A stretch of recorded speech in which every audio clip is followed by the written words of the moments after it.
Welcome back to Homelands on CFCR 90.5 FM in Saskatoon. Homelands is the Métis and Treaty 6 territory. You can join us every second Saturday morning at 10 a.m. And you can also catch up on our YouTube channel or follow our Facebook page, Homelands Saskatoon SK. Look for the picture of the Patosh Church in winter. And now back to our guest, Melissa Powless Day. So Melissa, before the break, we were going into your poetry, your new collection that is just out. And I thought that for the second half, we could dive in a little bit into your academia and talk about your PhD. Just tell us about your PhD, your dissertation work, your passion project. Uh, yeah, Yeah, sounds great. So yeah, I'm a PhD candidate, which means I've gone through a bunch of the hoops in academia to not be considered a doctor yet. So I have to do the last little bit of the qualifications in terms of the dissertation, but on my way. And my research with regards to the dissertation is in land-based education and really looking at how Indigenous communities understand and practice land education. So there's a lot of literature and talk about land education. It's become kind of a trendy thing the past few years within education spheres. But we don't actually have a lot of research or a lot of sharing from Indigenous communities and practitioners of how they actually do land education and what that means for them as communities. So that's where my research is exploring and what it's looking into. And that's kind of on or I guess within the realm or under the banner of educational sovereignty for Indigenous people. So Indigenous education for and controlled by Indigenous people. Um, yeah. it's kind of the opposite of the Indian residential schools where everybody was scooped away. This is kind of tying people back to the land, back to the communities, back to the traditional knowledge and land-based reclamation, I guess, and especially Indigenous led, right? Um, Absolutely. yeah, that's really beautiful. And you said your poetry kind of feeds into this a little bit. So do you have poetry in your dissertation? Yes, I do. So, one of the beautiful things about Indigenous research is that it's very much concerned with the researcher. So, if you think about kind of conventional Western European notions of research, the researcher is very objective. They're kind of this third party that's just observing and not really putting themselves into the data that's coming out. But in contrast, Indigenous research really embraces the subjectivity of the researcher and embraces the fact that we're all coming from these different places when we engage with data. So for me, one of those things that I do within my research to sort of elucidate my positionality and to connect me to the research because I'm part of the research that's happening is through poetry. And a lot of it comes out of either, like I said, like conversations with knowledge keepers and with research participants, but also I've had the privilege of working with the community that I'm working with in ways where I've been invited into different land-based practices or different community events and being able to share my experience through poetry being part of those events. It's really cool. It sounds like a dissertation that I'd like to read when it's published, which isn't the case for all dissertations. No, absolutely. I hope that mine will be, a bit of it has some flow to it, I guess is the way I'll say it. I love that flow. Yeah. Yeah. Um, so how long of a process has it been for you? Because I know like PhDs can take like 2 to 5 to 6 to 7 years. It just like it really varies wildly as to how long it takes. I mean, it takes what it takes, but what's the process been like for you? So again, we talked a little bit about expectations about being a writer. I think the same goes for being a PhD student, because, everybody in terms of like the funders, in terms of your institution will tell you like, oh, it's a 4-year program. Very few people finish their PhD in 4 years.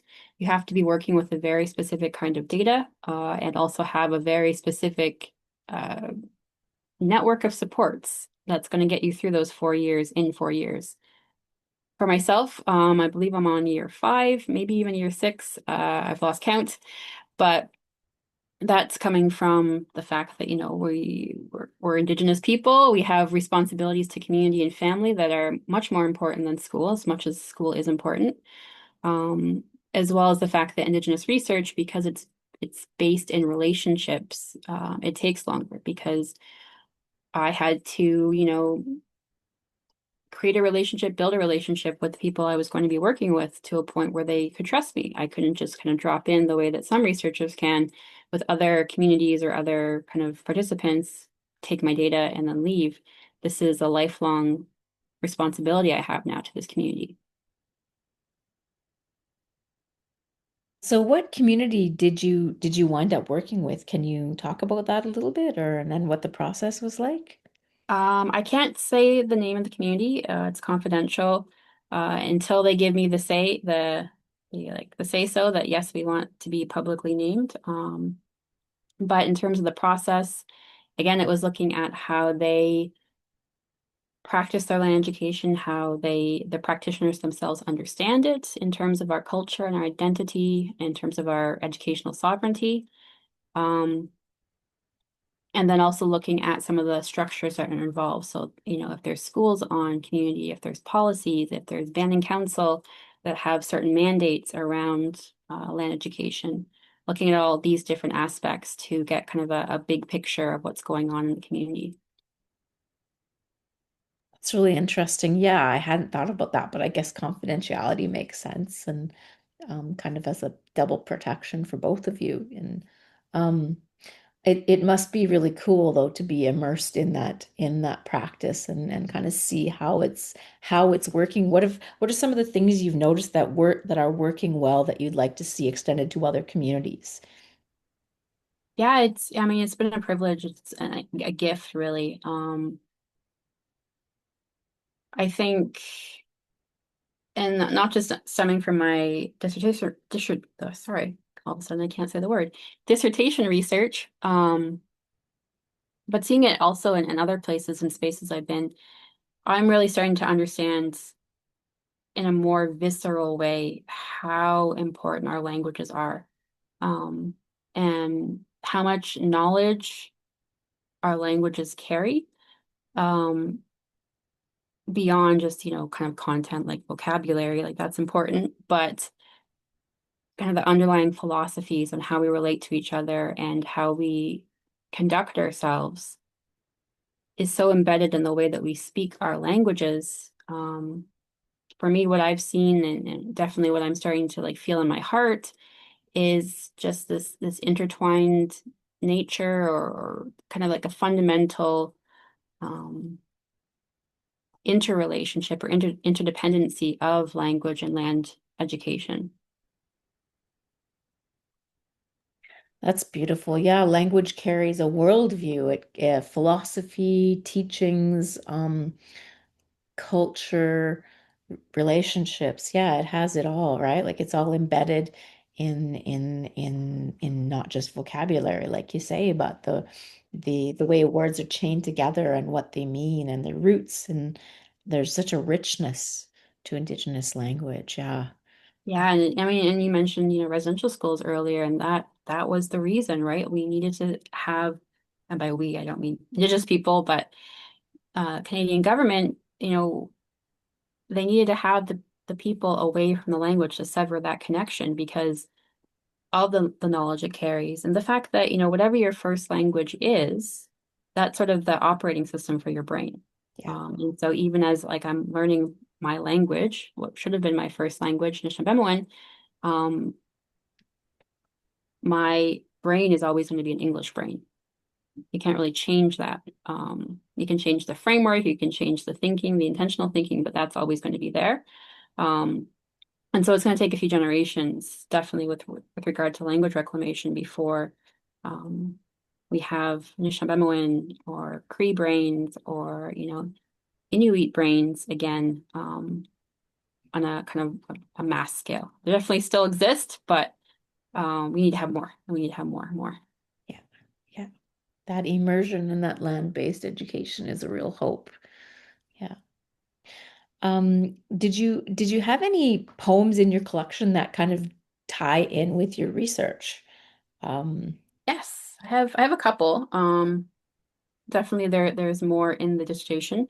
So it's kind of secret classified information right now. But a few, I definitely have a few in here. I'm just thinking which one to share here.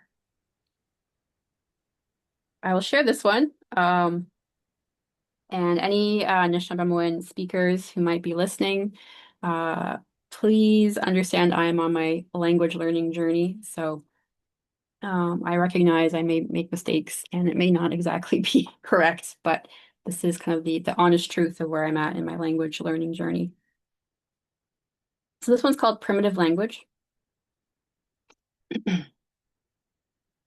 We say primitive, place time and distance between words. Separation softens mountains. We lose the point.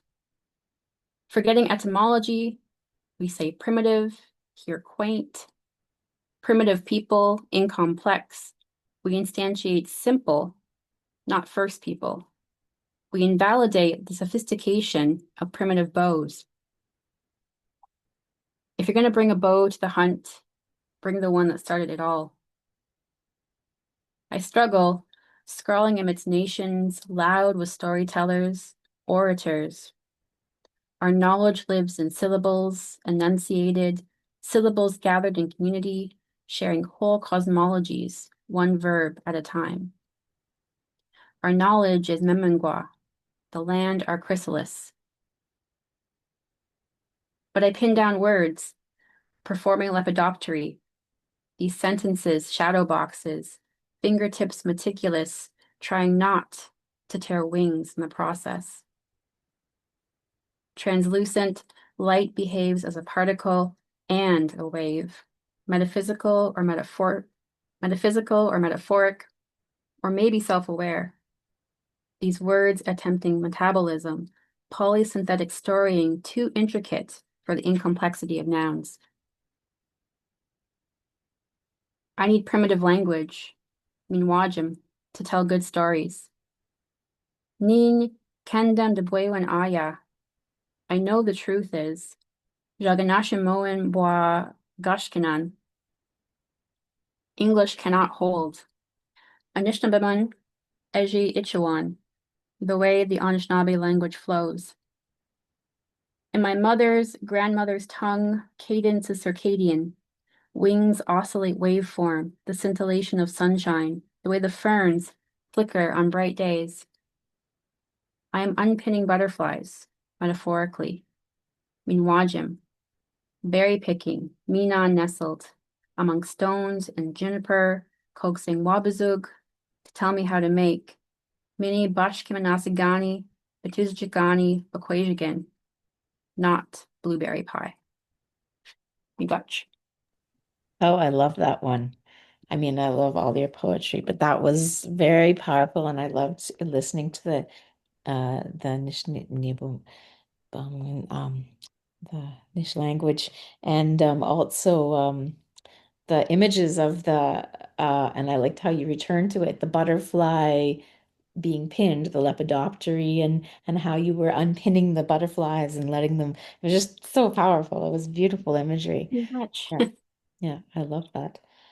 Um, yeah, it's A Bow Forged from Ash is the book collection title. It's a powerful title. How did you come to that title? Like it's so evocative, right? Like you're reclaiming so much with that because yeah, so much has seems like it's gone up in ash and that yet you have forged this bow with your poetry. So can you talk a bit about the title and where it came from and Yes. Credit where credit is due. This is a Jim Johnston edit, my editor. Um, the title I had was too academic, which is fair enough because it was. And so we were thinking, we're like talking about, okay, what can we call it the collection? What is the collection? Um, and I kind of knew from that moment when we were kind of shifting that conversation of, okay, we're gonna bring something directly from one of the poems. I knew it had to be this particular poem, which is Field Poem 3. That was the poem where after I'd finished the first draft and kind of put down the last line of that poem, that was the moment where I was like, okay, now I have a collection. Like this is the anchor point. This is the sun upon which these other poems orbit. And so I knew it had to come from that poem. And so we went through it kind of line by line, and we were on um, Zoom and kind of talking about it, and Jim suggested a bow forged from ash, which is coming from the middle of the poem. The poem is about my experience returning to my family's ancestral generational homestead on Six Nations of Grand River. That's where my dad's family's from, the Mohawk, Kanyen'kehá:ka side. So I'd never been there before.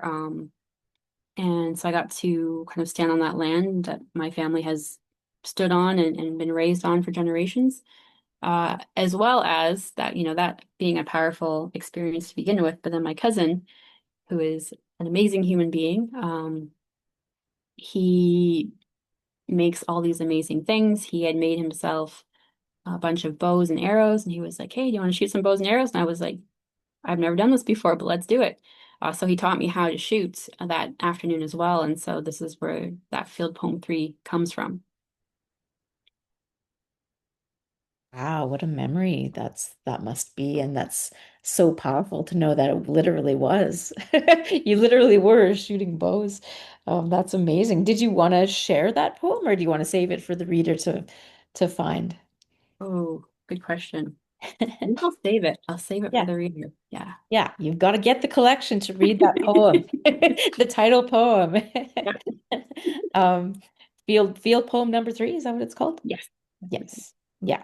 And you can probably find this everywhere in fine poetry bookstores, but you can probably also order it online. Am I correct? Yes, you can get it from Palimpsest's website as well as, Indigo, Amazon, all of those lovely places. And some local bookstores, which is great. Definitely go to your local bookstores if you can and they have it. But it's fairly widely available, which is wonderful. That's awesome.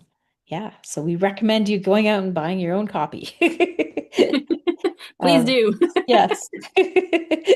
I've heard so many horror stories of like poets, they get like the advance check of whatever it is, and then a year later they're like, and now we need you to give us some of that back. We didn't sell enough. It's a hard slog. Yeah, you Help a definitely poet. don't go into poetry for the money. Yes, no. I've made more from poetry contests than from selling. Well, mind you, I haven't published a book yet, so that probably helps, but poetry contests, that's where it's at. Yeah. That's where the real money is, kids. Yeah. Um, yeah, so what was your experience with publishing in magazines? Because you're in quite a number of good magazines. Do you have like the horror stories of everybody with like the stacks of rejection letters, or was it quite civil? What was your experience? I think my experience has been overall like fairly positive. Again, I don't want to like come off as, I know there's some people who are really disciplined about it and they're sending things out methodically. And I don't have that discipline. So where I've been published, a lot of it's been kind of opportunistic in that I've had a poem, I've written it, I've been like, oh, this is like I feel good about this, and just happened to see a call and had the luck of being chosen as one of those that get published. I would say in the realm of just kind of, I don't know, negative or like more of a rough learning experience. I do have a couple of poems and one's in here. I'm so happy that it was finally able to find its home. Um, that I call them poems, but the problem is because they don't necessarily fit the way people expect poems to be. I've had, conversations or replies back from editors saying like, we don't know where to put this. And so unfortunately we can't publish it. Um, and sometimes it's because like I sometimes write very long poems. They're kind of, almost prose poetry, kind of treading that line. But even in my shorter poems, I'll often include kind of like a more prosaic line or two. Um, like I said, and there's been a couple that I'm like, oh, I really like these poems. Like I'm kind of proud of them, the way that they're expressing what I want to express, but I haven't been able to find a publishing home for them because they don't fit into these ideas of what poetry should be. It's really interesting. Yeah, yeah, it's hard. But it's lovely that you're able to put them in the book, right? Yeah. So that then they find their home. But yeah, I mean, it's a lot of it seems to be about space in literary magazines where they want something that fits on one page Yeah. Yeah. if they can. Yeah. Yeah, for sure. That's a big part of it. Yeah. So longer poems, unless it's a specific call out for like a long prose poem or that kind of thing. Yeah. But yeah. And even in the publishing experience, like I also have very long lines and kind of that was an exp like a learning journey, a learning experience of like, okay, what do we do with these lines that don't actually fit within the page of the book? Um, and I don't necessarily think that's going to change the way that I write. I'm still going to write those long lines, but it was um it was very kind of enriching to kind of then be on the editor side of it and be like, okay, but how do we represent this line in the spirit that it was written? So space is it's for real. You really have to think about that as a poet, and I'm definitely more aware of it now. Yeah, the spirit of the line versus the constraint of the page, hey? Absolutely, yeah. Yeah. It's a good way of putting it. Sometimes I've seen them turn sideways so that you're writing to the length. Oh yeah. But yeah, it's not always practical because you can only fit a few li lines that way. So, yeah. Yeah, so we're coming up to our last like 5, 6 minutes or so here on CFCR at Homelands. And yeah, did you want to talk more about your academia or your poetry or both? Or did you want to share another poem before you go? Or where did you want to kind of go? Yeah, I think I'll share one of the other poems that has come from my research. If I can find it. There we are. So this one, the spark of it came when I was walking my dog, actually, but it's definitely kind of built on a lot of what I've learned within community about the land. What the land asks of us. The seed does not ask the earth to embrace it, does not ask the rains to shower it, does not beseech the sun to warm the ground. I put ideas into a bank account so that we can eat. Property plus productivity, a calculation for determining worth. I pay deductions for skin color, upbringing, postal code. Outside, the math is simple. Vultures circle, a macabre round dance cleaning bones so that roadkill takes on meaning. Without the cement and picket fences, our deaths become something else. Sun-dried bones feed soil so that heartberries might poke red amidst the bramble and foreigner grass of discarded land. Field jewels whose worth is a calculation of sweetness and sustenance. Strawberries do not ask to propagate. Birds, beaks red with juice, spread seeds. Bees carry their gold, mixing pistils and stamens. The sun warms the green of the sprout so that light becomes fruit. Land is treaty, continuance, responsibility. When we find the field berries, our fingers red with summer nectar, they do not ask if we are worthy. They ask to be eaten. Much. Wow, what a great poem to end on. I mean, unless you want to fit another one in, we still have like a couple of minutes left. But um, tell me more about that one. So that was out walking your dog. Yeah. That was obviously very land immersed. All the berries, the the birds, the seeds, the bees, the land is treaty. I love it. Yeah. What did you want to say? Anything else about that or? Yeah, so in Anishinaabe culture, like berries are super important. They're medicine. We have teachings about strawberries. And I had received some teachings from an elder kind of previous to that, just around berries and around the lands. Walking the dog, there was a vulture circling, and really that was kind of the moment where as I was walking the dog, it was a beautiful day out, sun, kind of glistening through the trees. And it was kind of like that nexus point where everything connected. And I was like, this idea of um berries and what their role is in our community as nourishers, as medicine, and how that relates to walking your dog on the cement where you're literally disconnected from the ground because you have these layers of cement and asphalt between you and the ground.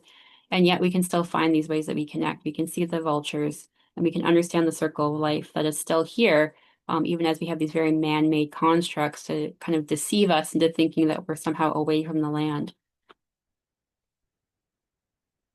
I love that. Yeah. Yeah, it's so true. I think about the concrete all the time when I'm in the city.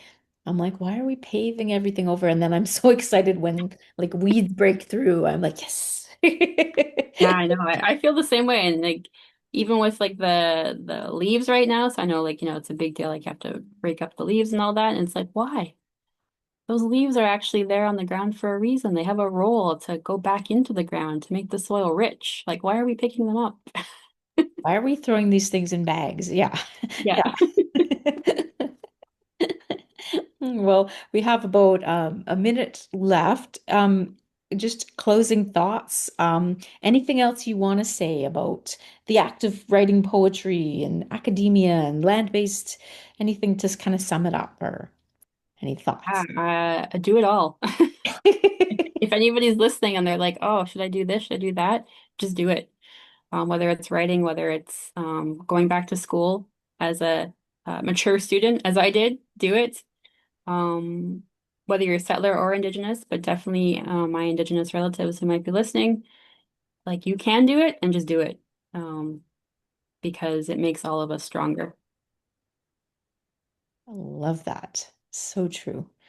I guess that's the end of our time here today, here on CFCR 90.5 FM on Homelands. So Flew thank you to by. guest and relative Melissa Powless Day joining us today.